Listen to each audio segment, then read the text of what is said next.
Vou ler, os irmãos queiram acompanhar. 2 Pedro, capítulo 1, capítulo 2, versos de 1 a 9. Assim como no meio do povo surgirão falsos profetas, assim também haverá entre vós os falsos mestres, os quais introduzirão dissimuladamente heresias destruidoras, até o ponto de renegarem o soberano Senhor, que os resgatou, trazendo sobre si repentina destruição. E muitos seguirão as suas práticas libertinas, e por causa deles será infamado o caminho da verdade. Também, movidos por avareza, farão comércio de vós com palavras fictícias. Para eles o juízo lavrado há longo tempo não tarda, e a sua destruição não dorme. Ora, se Deus não poupou anjos quando pecaram, antes precipitando-os no inferno, e os entregou a abismos de trevas, reservando-os para juízo, e não poupou no mundo antigo, mas preservou a Noé, pregador da justiça, e mais 7 pessoas, quando fez vir o dilúvio sobre o mundo de ímpios.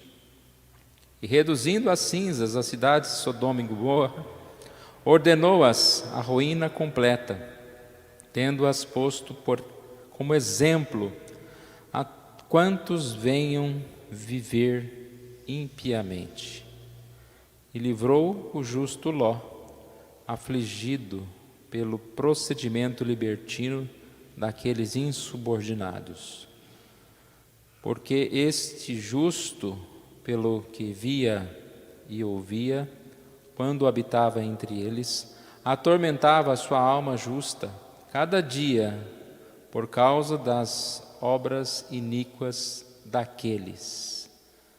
É porque o Senhor sabe livrar da provação os piedosos e reservar sobre castigo os injustos para o dia do juízo. Vamos orar mais uma vez. Obrigado, Senhor Deus, pela Tua palavra. Obrigado, Deus, por esse dia especial, por esse momento que o Senhor nos separou, Deus. Que o Senhor esteja abençoando a minha vida, abençoando cada um dos irmãos que estão participando, ouvindo a Tua mensagem, Deus. E que o Senhor Deus fale aos nossos corações, nos dê, ó Deus, conhecimento e aplique a cada um de nós, a nossa época, ó Deus, esta mensagem, ó Deus. Que possa ser útil, possa ser de proveito para nós, para a nossa família, para a nossa vida. Oramos em nome de Jesus. Amém.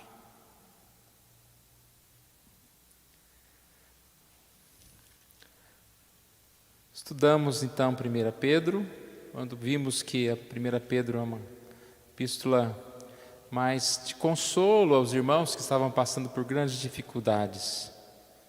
O consolo de Pedro é que eles deveriam permanecer firmes e que mesmo se eles passassem por sofrimento e morte, eles tinham uma coroa, eles tinham um tesouro maior nos céus. Já 2 Pedro, no lugar de falar do ataque externo, Pedro adverte aqueles irmãos de um ataque interno, os falsos profetas, falsos mestres, como diz aqui o texto que nós lemos hoje, que surgirão no meio de vós. Eles deveriam ficar atentos, porque dia a dia pessoas iriam pregar doutrinas falsas, chegando a ponto de negar Jesus. E aqui então, Pedro começa a falar um pouquinho sobre quem são esses falsos mestres. Na semana passada, nós vimos Pedro, né? Eu falei Paulo?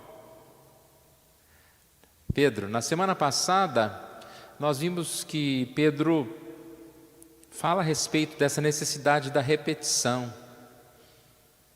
Ele sabe que a igreja não é uma igreja de pessoas fracas que não conheciam a verdade. Mas ele sabe que é necessário a repetição. Interessante porque às vezes a gente pensa, né? Mas esses esses cuidados ou algumas coisas não são importantes para nós já sabemos, né? Mas Pedro deixa bem claro que, por mais que a gente conheça, nós temos que estar com essa verdade na ponta da língua. Então vamos estudar um pouquinho. Nós começamos aqui entendendo um pouquinho e vendo um pouquinho, conhecendo um pouquinho mais sobre esses falsos mestres. Não sei se nós vamos chegar ao versículo 9, mas vamos caminhando aqui, pelo menos até o versículo 6 aí. Vamos vendo, né? Despojando-vos, portanto, de toda maldade. Desculpa, irmãos, eu vou lá para 1 Pedro, por isso que eu estou estranhando aqui, a Bíblia virou a página.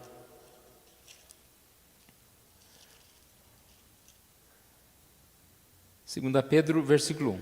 Assim como no meio do povo surgiram falsos profetas, assim também haverá entre vós falsos mestres, os quais introduzirão dissimuladamente heresias destruidoras, até o ponto de renegarem o soberano Senhor, que os resgatou, trazendo sobre si mesmos repentina destruição.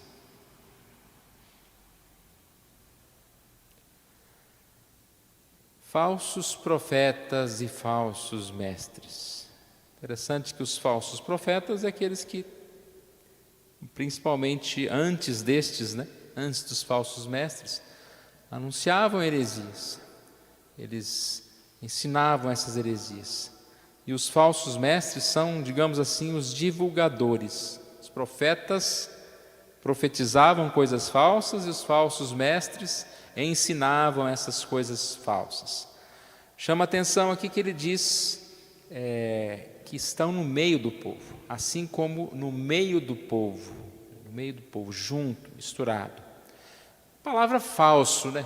Falso, a gente percebe que alguma coisa falsa, ela tem essa tendência a querer parecer com o verdadeiro. Se é falso é porque é uma imitação, é porque é algo paralelo ao verdadeiro. Então, o perigo exatamente está aí, em que a dúvida pode ser gerada, né, no meio do povo de Deus. Olha uma palavra importante aqui, quando diz dissimuladamente. Então, eles iriam introduzir as suas falsidades, né, suas mentiras, dissimuladamente. A palavra disfarçadamente, vamos dizer assim. Então ela não era simplesmente muito clara, como nós já falamos do falso, né? Mas sempre tendo esse disfarce. E a ideia aqui é com recheios, né, de bajulação, uma palavra que tenta conquistar as pessoas. Bajulação, pessoas agradáveis, pessoas que buscam, de certa forma, levar as palavras como se fosse tudo muito bom, muito bonito. Um exemplo atual disso, bem atual, nós estamos vendo aí com a pandemia, surgiram vários cursos, e esses falsos profetas estão junto dos verdadeiros, né? Nós sabemos que temos seminários, que temos pastores que se dispuseram a dar cursos da Bíblia, e é difícil a gente começar a questionar, né? Mas uns estão cobrando isso, aquilo, né? Bom, tudo que você faz exige gastos financeiros, né? Então, se esse pastor ele teve que comprar câmera, microfone, internet e tudo mais, isso aí não é da nossa alçada, né? E paga quem quer. Mas existem pessoas que você claramente vê que entraram nessa para ganhar dinheiro. Eu não trouxe a imagem, mas é até bom não trazer a imagem, que vai expor a cara de uma pessoa, né, o rosto de uma pessoa, mas esses dias compartilharam até no grupo do presbitério uma propaganda de curso, e aí lá dizia o seguinte: acesso completo à formação de teologia, 12 de 9,70, aulas profundas e espirituais, conteúdo relevante sem viés doutrinário. Olha que salada, mistura, né? Primeiro, um preço baixo para atingir mais pessoas, só que um preço baixo, se ele atingir muitas pessoas, para ele é lucro. Como que você vai dar um acesso completo à formação de teologia? É assim, bem corajoso. Agora, como você faz uma aula profunda, espiritual, com conteúdo sem viés doutrinário? Como assim sem viés doutrinário, né? Se é a Bíblia, você vai ensinar sem doutrina? Vai falar o quê, né? Então, acho que daí por aí dá para entender o que eu estou falando, né? São falsos mestres que tentam introduzir, e aí de as mais variadas formas possíveis, né? O que Pedro disse aqui é que são heresias destruidoras. Palavras que podem não parecer muito ruins, né? Mas são palavras que podem levar a essa destruição da verdade, da fé. E aí a gente sabe que tem muito disso, né, hoje em dia. Esses falsos mestres, eles, na verdade, eles destroem porque eles negam a verdade. Eles negam aqui o que Pedro está dizendo, até mesmo a Cristo. Heresias destruidoras a ponto de renegarem o soberano Senhor que resgatou. Então nós vamos ver, irmãos, esse alerta de Pedro era para aquele tempo e para sempre. Sempre existirão pessoas falando em nome de Deus, mas vão negar, por exemplo, a inspiração das Escrituras, que foi o que nós estudamos na semana passada, né? Ele falava, vocês podem crer na verdade, essa palavra é inspirada por Deus. Muitos vão negar o próprio pecado, né? O caráter do pecado, dizendo, não, isso não é assim nada, não é pecado. Pecado é negar a sua vontade, negando o julgamento, negando a salvação pela fé, e aí vai por diante, né? Muitas falsas doutrinas, muitas falsas heresias são jogadas por aí. Você vai perceber nesse capítulo que a ênfase está em mostrar que esses falsos mestres não vão ficar sem punição. Então, várias vezes vai aparecer esse mesmo ponto que apareceu aqui no finalzinho do versículo 1, trazendo sobre si mesmos repentina destruição. Isso vai aparecer várias vezes. Então, era o cuidado que eles tinham que ter para com aquelas pessoas que aparentemente eram salvas, eram de Deus, mas estavam perdidas. Cuidado para que elas não influenciassem a eles mesmos ou a outros irmãos. Como esses falsos mestres agiam? Nós vamos ver aqui que 2 pontos aqui que nós estamos levantando.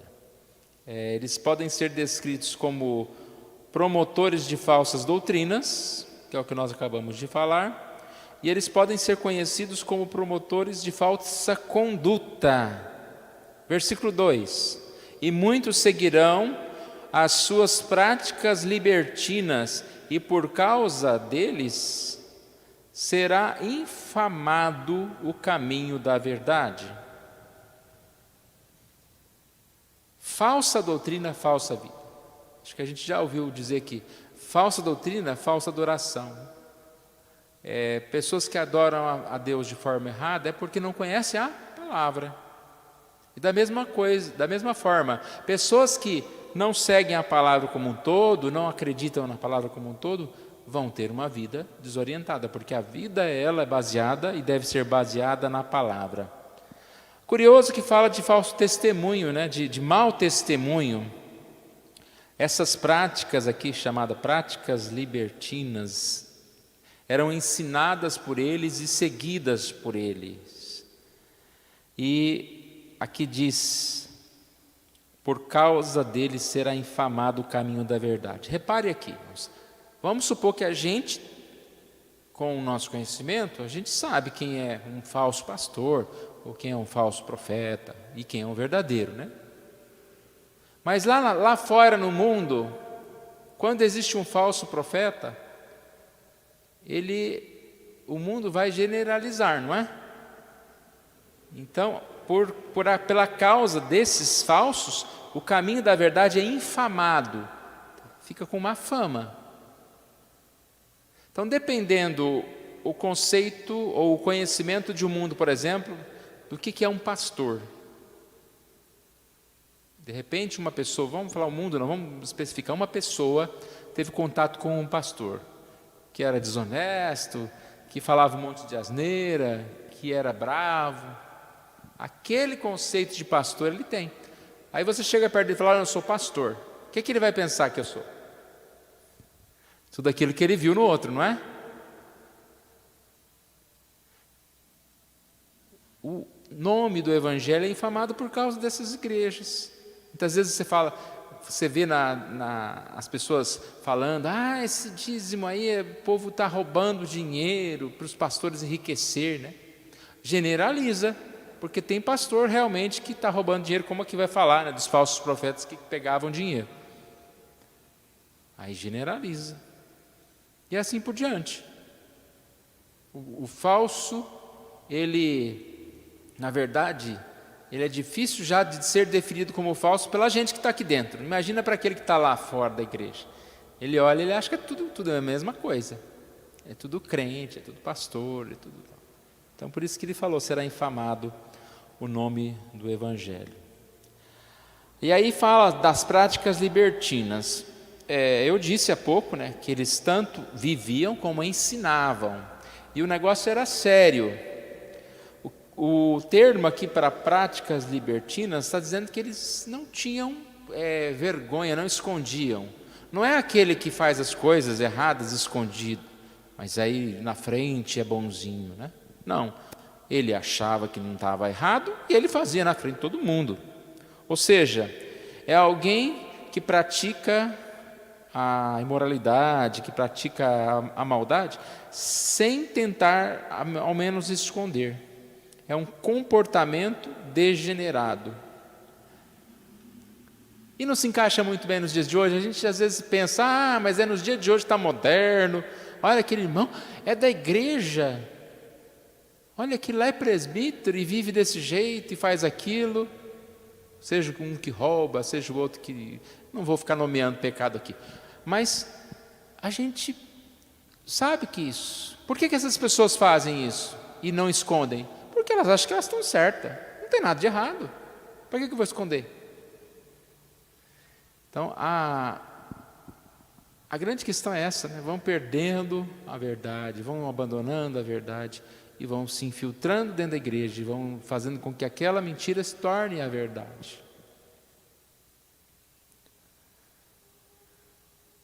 Versículo 3: também, movidos por avareza, farão comércio de vós, com palavras fictícias. A avareza aqui não é simplesmente amor ao dinheiro, mas a ideia de avareza, quando fala farão comércio de vós, é o desejo de possuir mais, possuir aquilo que não tem direito, possuir o bem dos outros. Isso que acontece muitas vezes, se encaixar em qualquer irmão, qualquer líderes. A ênfase maior é isso. Mas como eles agem? Querem possuir mais e mais. Por isso pedem mais, exploram mais os irmãos. O que não tem direito, que é o do outro. Então, quanta gente reclama, né, desses pastores, estão certos. Porque há muitas pessoas que exploram a pobreza, que exploram pessoas, que exploram os outros para enriquecer. Não precisa nem citar nomes, né, irmãos? A gente conhece muitas denominações, muitas igrejas que vivem para explorar, falando que estão fazendo a obra de Deus, né? É para o reino de Deus, e cada vez mais a gente vê essas pessoas enriquecendo, essas denominações ficando cada vez mais luxuosas, e o reino de Deus não necessariamente, né, crescendo. Então são exploradores e não pastores do rebanho. Amam ao dinheiro, e é o dinheiro que os motiva a pregar, é o dinheiro que os motiva a fazer aquela obra. Não é o amor, não é a salvação de ninguém. Mateus 5,15, Jesus disse: acautelai-vos, dos falsos profetas, que vos apresentam disfarçados em ovelhas, mas por dentro são lobos roubadores. A palavra roubadores aqui é roubar mesmo. Um lobo, que quer devorar e quer tirar o dinheiro. E a gente vê, irmãos, o mundo está tão difícil, a gente vê roubo para todo lado. Quando a gente vê alguém roubando, a gente fica imaginando o que passa na cabeça de alguém. Pegar alguém, colocar num carro lá, passa um Pix aí para mim, passa um dinheiro aí para mim. A gente fica às vezes até preocupado, tem que apagar esses aplicativos de banco do celular aí, porque uma hora pega, Pode ter pouco dinheiro no banco, mas pega aquele pouco que você tem, seja o que for. Gente roubando, tantas pessoas caindo nesses golpes aí. Não rouba só do pobre, rouba do rico também, Acho que os irmãos têm visto, acompanhado essas histórias de pirâmide. Promete muito dinheiro, me dá 50 mil reais aí que eu vou fazer 200 mil. E a pessoa vai dando, aí na primeira vez ela ganha o dinheiro. Agora então investe 200 que eu vou te dar 1 milhão. Aí a pessoa some com o dinheiro. Quantas pessoas perdendo 500 mil, 1 milhão de reais? E seja lá quanto, não sei. Pessoas que roubam. Mas por que não dizer que muitos lobos roubadores, são esses pastores, essas igrejas que disfarçadamente tiram o dinheiro dos outros e ainda acredito que da maneira mais baixa, em nome de Deus, falando de Deus. Aqui diz palavras fictícias, fictício é fingimento, palavras enganosas, mentindo. A tradução lá é palavras de papel, de plástico, palavras que não são verdadeiras. Ou seja, se especializam nessa arte. Continuando o versículo 3. Para eles, o juízo lavrado ao longo do tempo não tarda, e a sua destruição não dorme. Aparentemente, prosperam, talvez por um tempo, mas não por todo o tempo. Talvez por muito tempo, longo tempo, mas não prevalecerão no juízo. Então não adianta, irmãos. A gente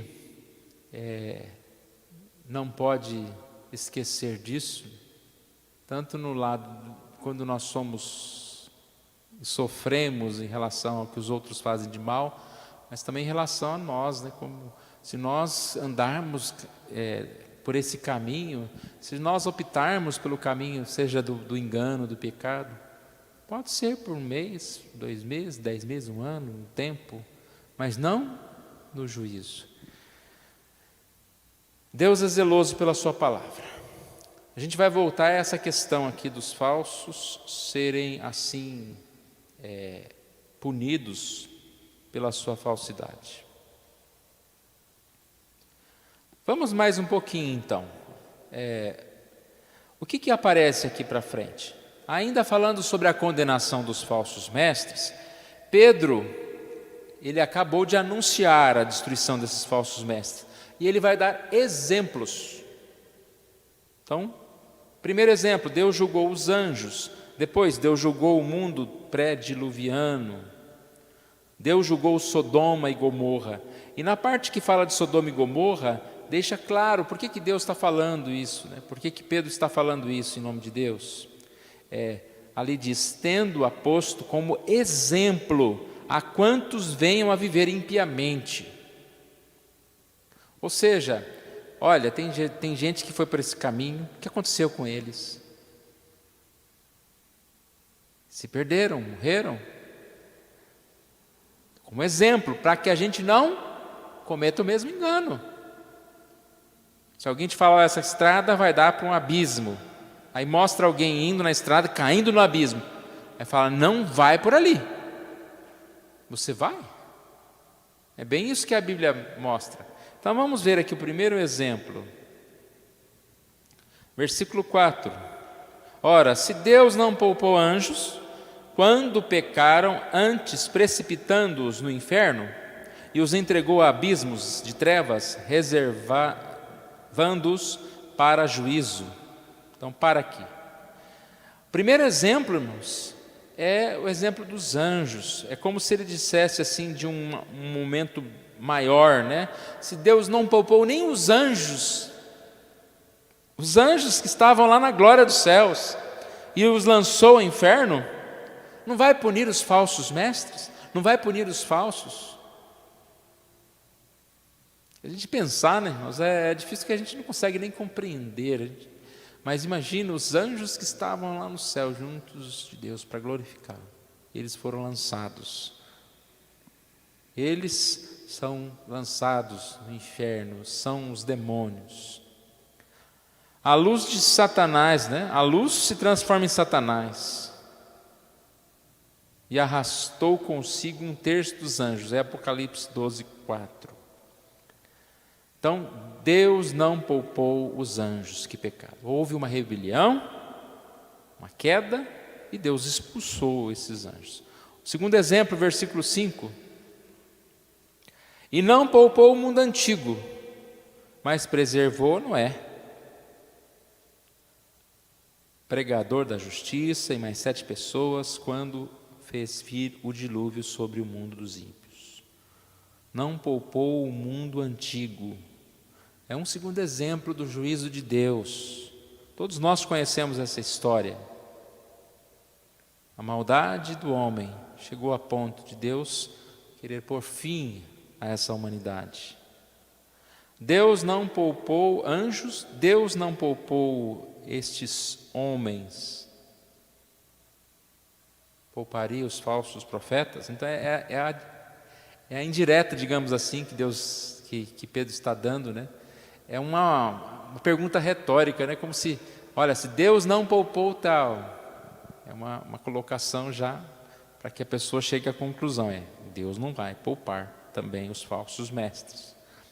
Deus julgou aquela geração perversa, inundando a terra com o dilúvio. Noé e sua família foram poupados.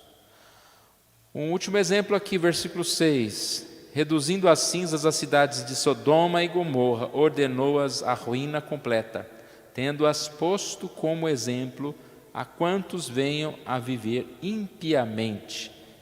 Viver impiamente, irmãos. Nós falamos há pouco, os falsos mestres, eles não falavam assim apenas umas doutrinas falsas, suaves, né? Não era uma disputa entre batismo por imersão e aspersão, uma coisa simples assim, né? Embora haja sempre dúvidas a algumas coisinhas, mas são princípios que podem ser discutidos. Mas os falsos mestres, além deles negarem o principal, que era negar o próprio Cristo, eles viviam essa vida ímpia, como nós falamos há pouco.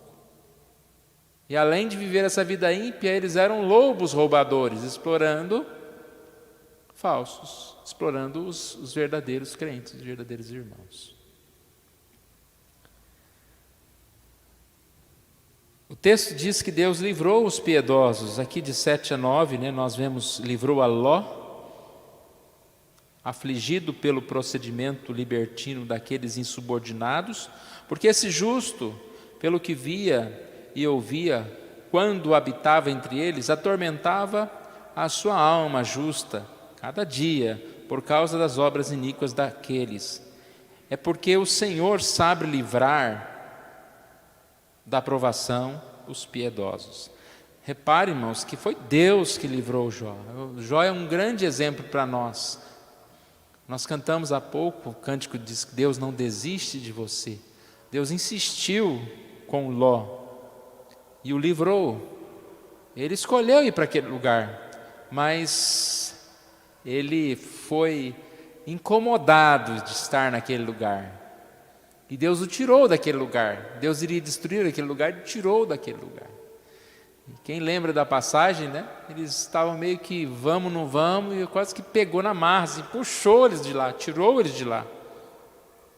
Então esse livramento de Ló é um exemplo que Deus dá, né, do livramento do seu povo. Ele livra o seu povo. Então tanto Noé como Ló são chamados justos. Porque Deus é justo, porque Deus os justificou.